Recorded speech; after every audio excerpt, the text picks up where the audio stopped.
Hi நண்பர்களே, நான் உங்கள் நாகசௌமியா. இன்னைக்கு வந்து பார்த்தீங்கன்னா, நுணுக்கல் மைசூர் பருப்பு சாம்பார் செஞ்சுருக்கோம். இது வந்து அருமையாகவும் சூப்பராகவும் இருக்கும். இது சுகர் பேஷண்ட்லாம் வந்து சாப்பிட்டா இது வந்து சுகர் வந்து நார்மலுக்கு வரும். இந்த சாம்பார் வந்து இட்லி, தோசை, பொங்கல், சப்பாத்தி, பூரி இதுக்கெல்லாம் சாப்பிட்டுக்கலாம். வடைக்கும் தொட்டு சாப்பிட்டுக்கலாம். இது சின்ன குழந்தைங்களுக்கெல்லாம் கொடுத்தோம்னா நல்லா ஊட்டச்சத்தாகவும் இருக்கும். பெரியவங்களுக்கும் நல்லா ஊட்டச்சத்தாகவும் இருக்கும். வாங்க இதை செய்வதற்கு வீடியோக்குள்ள. இன்றைக்கி பார்த்தீங்கன்னா, நம்ம வந்து நுணுக்கல் பருப்பு சாம்பார் வைக்க போகிறோம். நுணுக்கல் காய் வந்து 4 காய் அரிஞ்சு வச்சுருக்கோம். தக்காளி அரிஞ்சு வச்சுருக்கோம். பூண்டு எடுத்து வச்சுருக்கோம். சின்ன வெங்காயம், பெரிய வெங்காயம் எடுத்து வச்சுருக்கோம். பாசிப்பருப்பு வந்து 2 சரை எடுத்து வச்சுருக்கோம். மைசூர் பருப்பு எடுத்து வச்சுருக்கோம். வாங்க செய்யலாம். இப்போ பார்த்தீங்கன்னா, பருப்பெல்லாம் அலசி எடுத்து பூண்டு, இஞ்சிலாம் வந்து தட்டி போட்டு தண்ணிக்குள்ளே வச்சுருக்கோம். இப்போ இதில் வந்து வெங்காயம், தக்காளி எல்லாம் போட்டுக்கணும்.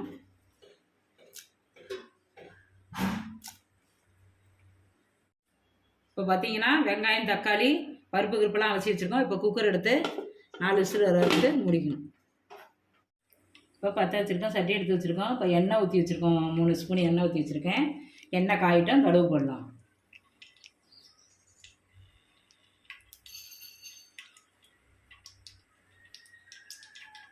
இப்போ எண்ணெய் காஞ்சிச்சு. இப்போ கடுகு போடணும்.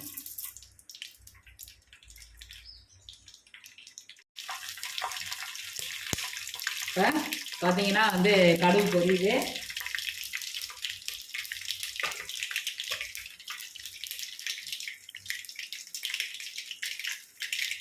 இப்போ காயை வந்து கடுகு பொரிஞ்சிச்சு. இப்போ காயை வந்து அதுக்குள்ளே போடுறோம். காய் வந்து போட்டாச்சு. நல்லா கொஞ்சம் நேரம் கிண்டிட்டோம். கொஞ்சம் நேரம் வேகட்டும். அடுத்தது பருப்பை பார்க்கலாம். இப்போ 4 விசில் விட்டு எடுக்கிறோம். இப்போ பருப்பு நல்லா வந்து கிண்டிக்கணும். கரண்டியாலே நல்லா மயிச்சுக்கிட்டா போதும். 4 விசில் வச்சுருக்கிறதுனால வெந்துருச்சு நல்லா.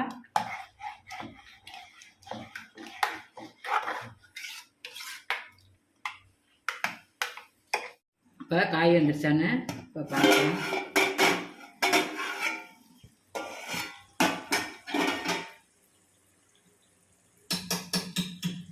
இப்போ நல்லா காய் வந்து வெந்துருச்சு.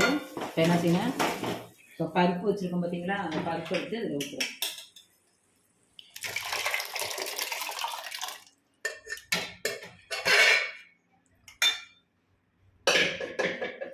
இப்போ என்ன செய்யணும், கொஞ்சோண்டு மஞ்சத்தூள் போட்டுக்கிறோம்.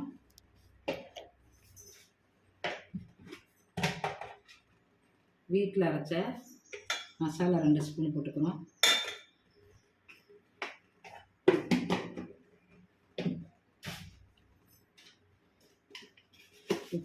உப்பு வந்து தேவையான அளவு போட்டுக்கிறோம்.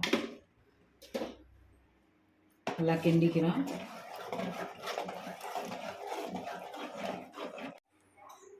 என்ன செய்யணும், கொஞ்சோண்டு மிளகுத்தூள் போட்டுக்கிறோம்.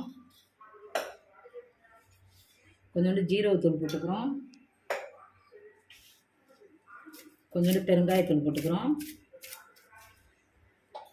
இதை என்ன செய்யணும், கிண்டிக்கிறோம். ஒரு எலும்பச்சம்பழம் பிழிஞ்சு விட்டுக்கிறோம். நுரக்கொதி இப்போ வந்துருச்சு. இப்போ என்ன செய்யணும், பசு நெய் 1 ஸ்பூனு நுரக்கொதி வரப்போ போடணும். இது சூப்பராக இருக்கும். இந்த மைசூர் பருப்புக்கு 1 ஸ்பூனு நெய் போட்டால் செம்மையாக இருக்கும். இப்போ கிண்டிக்கிறோம்.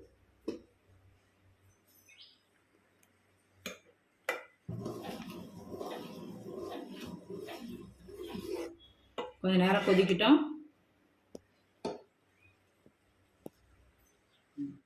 இப்போ கொதிச்சிருச்சானே இப்போ பார்க்குறோம். நல்லா கொதிச்சிருச்சு. நல்லா வாசம் தூக்குது. நல்லா கொதிச்சிருச்சு. கொஞ்ச நேரம் பிறகு சாப்பாட்டில் ஊற்றி இட்லியில், தோசையில் தான் சாப்பிடுவோம்.